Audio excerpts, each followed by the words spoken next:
আমার এই সিটিং এরিয়াটায় প্রতি যখন বসে তখন এটা পূর্ণতা পায়। ছোট্ট এই জায়গায় ও বসে যখন খেলা করে তখন বেশ ভালো লাগে দেখতে।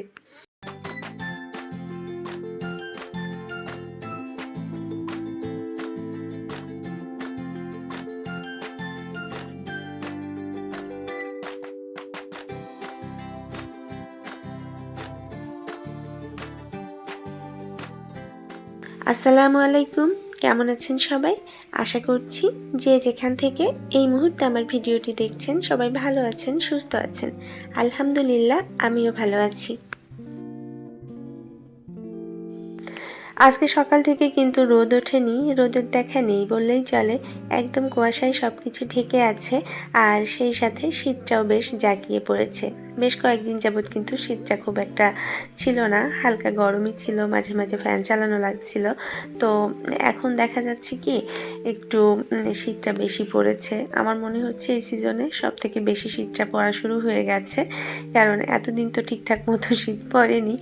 যাই হোক, আজকের ভিডিওটা আমি নাস্তার পরের থেকে শুরু করেছি। সকালের নাস্তার ভিডিওটা আজকে আর করা হয়ে ওঠেনি। তো নাস্তা করার পরে বেশ অনেকটা সময় কেটে গেছে। এর মাঝে প্রয়াস প্রথি দুইজনই উঠে পড়েছিল, তাদেরকেও খাইয়ে দিয়েছি। আর এখন বসে থেকে থেকে মনে হচ্ছে যে একটু চা হলে খুব ভালো হয়। ওই যে ওয়েদার ডিমান্ড বলে না, সেটাই আর কি। অনেকদিন যাবতই চা খাওয়া হচ্ছিল না, তো আজকে যেহেতু শীতটা একটু বেশি পড়েছে আর কেন যেন অলসতাও লাগছে সব কিছুতে, তো মনে হলো প্রথমে একটু চাই খাই, তারপরে দেখা যাক অন্য কাজকর্মে কিভাবে ঢুকে যেতে পারি। তো সেই ভাবনা থেকেই আর কি চাটা বানিয়ে নিলাম। নর্মালি আমি দুপুরবেলা প্রতীকে ঘুম পাড়িয়ে তারপরে ভিডিওতে ভয়েস ওভার করি। তো ওই সময় দেখা যায় কি অনেক বেশি সাউন্ড আসে চারদিক থেকে। আমার বাসার চতুর্দিকে যেহেতু অনেকগুলো কনস্ট্রাকশন সাইট চলে, সেহেতু খুব বেশি শব্দ আসে, ড্রিল মেশিনের কাজ সব কিছু মিলিয়ে এত সাউন্ড আসে। এ কারণে আজকে ভাবলাম সকালবেলায় ভিডিওতে ভয়েস ওভার করে ফেলি, কারণ এই সময়টা আবার সবাই ঘুমাচ্ছে, পরিবেশটাও শান্ত আছে।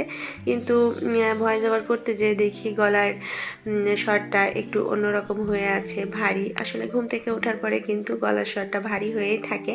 তো তারপরেও যারা এই অসঙ্গতি সহ আমার এই ভিডিওটা দেখবেন, তারা প্লিজ ভিডিওতে একটি লাইক দিয়ে দিবেন। আর যদি ভিডিওর কোনো অংশ কোথাও যে ভালো লেগে যায়, তাহলে আমার চ্যানেলটি সাবস্ক্রাইব করে রাখতে ভুলবেন না।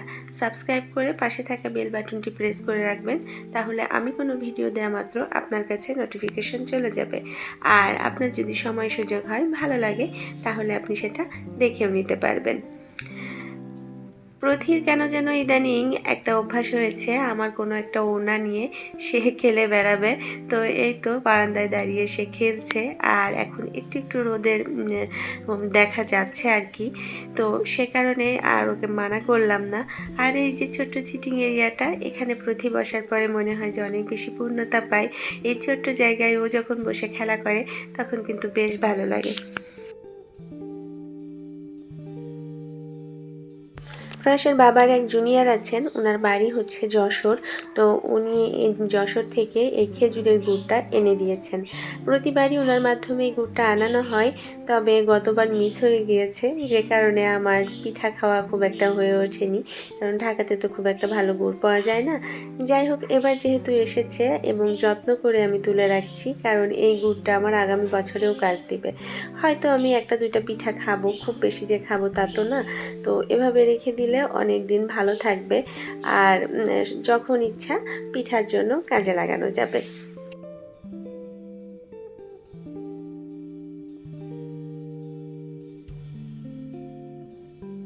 গুড়টা গুছিয়ে রাখতে যে মনে হলো যে নতুন গুড় যেহেতু এসেছে, ঠিক আছে একটা পিঠা অন্তত আজকে বানাই, এবং সহজ পিঠাই বানাই।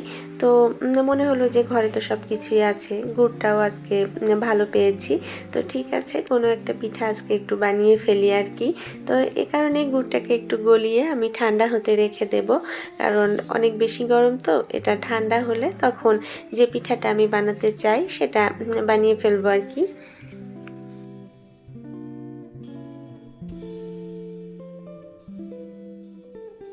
আমার যেদিন রান্নাবান্না একদমই করতে ইচ্ছা করে না সেদিন আমি কিন্তু একদম সহজ যেটা সেটা করি, কারণ খিচুড়ি হচ্ছে আমার কাছে মনে হয় সবচেয়ে সহজ। যে কোনো একটা কিছু দিয়ে আচার, ডিম ভাজি বা ঘি বা একটু বেগুন ভাজি, যে কোনো একটা কিছু করলে কিন্তু এটা খাওয়া হয়ে যায়। তো এ কারণে আজকে আমি দুপুরে বড় এক পাতিল খিচুড়ি রান্না করেছি, কারণ শীতও বেশি পড়ছে আর কোনো কাজও করতে ইচ্ছা করছিল না। তো এ কারণে আমি খিচুড়ি রান্না করে রেখেছি যেন রাতেও খেতে পারি। আমি প্রয়াসের বাবাকে বলেছি যে আমি বড় এক পাতিল খিচুড়ি রান্না করেছি এবং সেটা দুপুরে খাবো, রাতে খাবো, যদি বেঁচে যায় আমি সকালেও খাবো। তবে সকাল পর্যন্ত হয়তো বাঁচবে না, আর রাতে খাওয়া হয়ে যাবে। তো এখানে আমি প্রথমে ভেবেছিলাম একটু ডিম ভেজে খাবো, প্রয়াসকে ডিম ভেজে দিয়েছিলাম, কিন্তু মনে হলো যে বড়ি মাখাটা বানাচ্ছি, তো বড়ি মাখা বানানোর পরে যদি ডিম ভাজি নিই আসলে বড়ি মাখাকে অপমান করা হবে, কারণ এটা অনেক বেশি টেস্টি আর খিচুড়ির সাথে তো অসাধারণ লাগে। তো ভাবলাম যে এটা দিয়েই খাবো, ডিম আর ভাজবো না।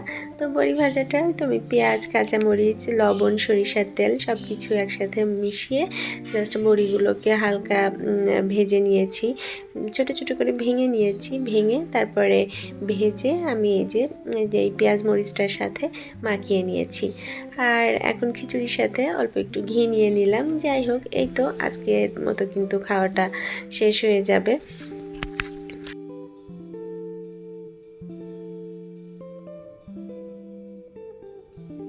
দুপুরে যে গুড়টা আমি জ্বালিয়ে রেখেছিলাম সেটা এখন একদম ঠান্ডা হয়ে গিয়েছে, আর এর সাথে এখন আমি প্রয়োজন মতো চালের গুঁড়া আর কিছুটা পরিমাণ ময়দা দিয়ে দিয়েছি।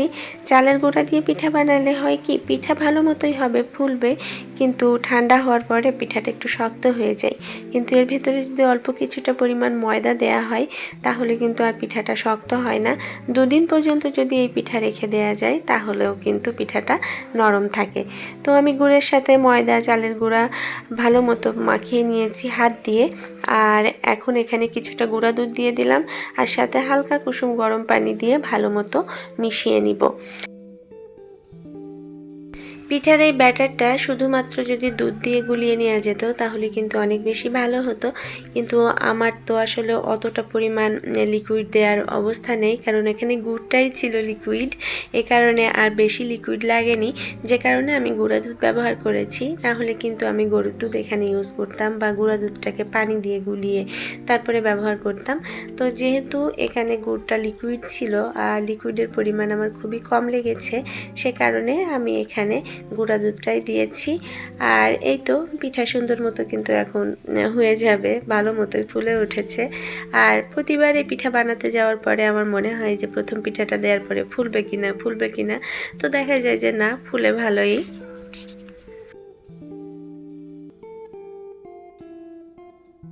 যে কোনো পিঠাই বানাতে যাওয়ার পরে যদি পিঠা সুন্দর মতো হয় তাহলে কিন্তু পিঠা বানাতে ইচ্ছা করে, আর যদি না হয় তাহলে কিন্তু একদম মনটা নষ্ট হয়ে যায়, তখন আর কোনো পিঠাই বানাতে ইচ্ছা করে না।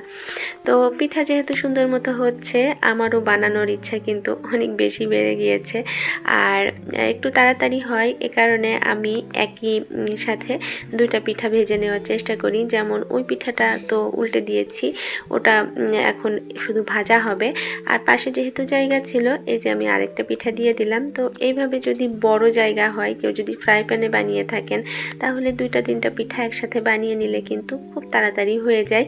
তো আমার যেহেতু পাত্রটা ছোট, তো আমি দুইটা বানাতে পারছি। এই যে একটা একটু সরিয়ে রেখে তারপরে আরেকটা দিয়ে দিলেই কিন্তু সুন্দর মতো হয়ে যাবে। একটা ফুলে উঠতে উঠতে কিন্তু আরেকটা পিঠা ভাজা হয়ে যাবে, তখন উঠিয়ে নিলেই হয়ে যাবে। তো এভাবে করলে কিন্তু বেশ তাড়াতাড়ি হয়।